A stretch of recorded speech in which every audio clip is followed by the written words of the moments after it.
Hello everyone, welcome to the channel's first daily devotion. Today we'll be talking about one of my favorite verses, one of my favorite passages from Isaiah chapter 6. And it reads as follows. In the year that King Uzziah died, I saw the Lord, high and exalted, seated on a throne, and the train of his robe filled the temple. Above him were seraphim, each with 6 wings. With 2 wings they covered their faces. With 2 they covered their feet, with 2 they were flying, and they were calling to one another, Holy, holy, holy is the Lord Almighty. The whole earth is full of his glory. At the sound of their voices, the doorposts and thresholds shook, and the temple was filled with smoke. Woe to me, I cried. I am ruined, for I am a man of unclean lips, and I live among a people of unclean lips. And my eyes have seen the King, the Lord Almighty. Then one of the seraphim flew to me with a coal in his hand, which he had taken with tongs from the altar. With it he touched my mouth and said, See, this has touched your lips. Your guilt is taken away and your sin atoned for. Then I heard the voice of the Lord saying, Whom shall I send and who will go for us? And I said, Here am I, send me. Now this passage didn't always stand out to me. It only really caught my attention when I came across it in a movie called Fury.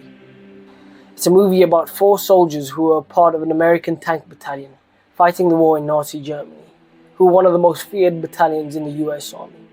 But eventually they come unstuck as their tank breaks down on one of the most important crossroads in the war. In the following scene, they face with 2 choices.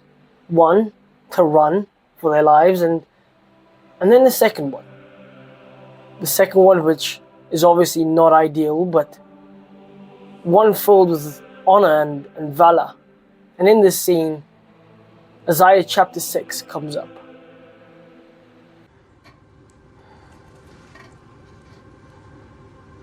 There's a Bible verse I think about sometimes, many times. It goes, Then I heard the voice of the Lord saying, Whom shall I send? And who will go for us?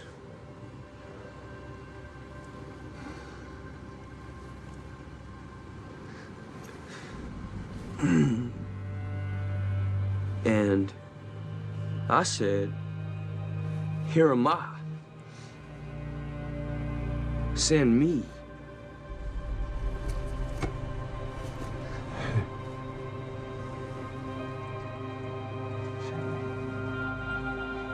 Now in the scene, the soldier quotes Isaiah chapter 6 verse 8.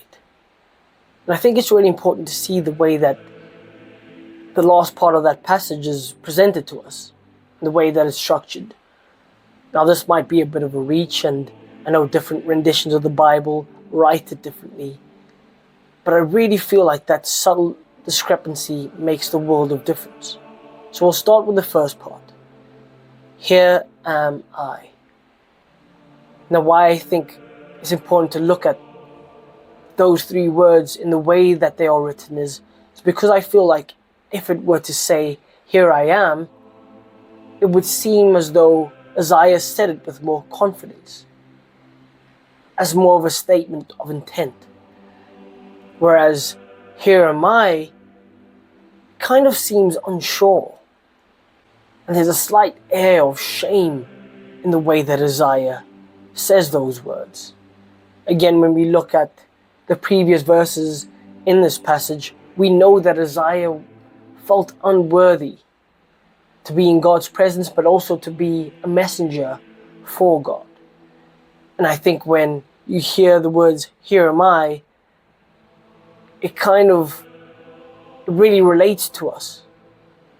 It relates to our feelings of being or feeling unworthy to, 1, even communicate with God, but then 2, also to be a vessel for God. Maybe our lives aren't perfect. Maybe we're not at the place that we want to be in our spiritual journey.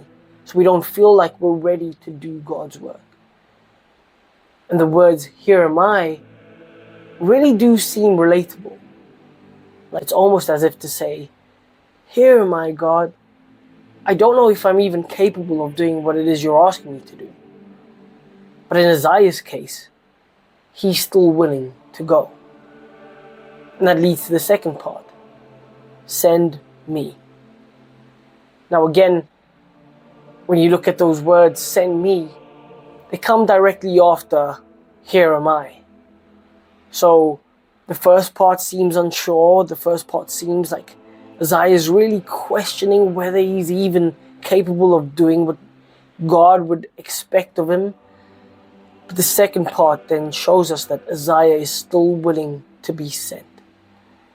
That yes, his life might not be perfect and his actions and deeds aren't perfect, but he's still willing to go for God.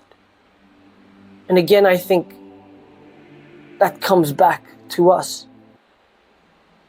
Maybe sometimes we wait for the perfect moment to get involved, or we wait for the perfect moment to do God's work. But there never really is.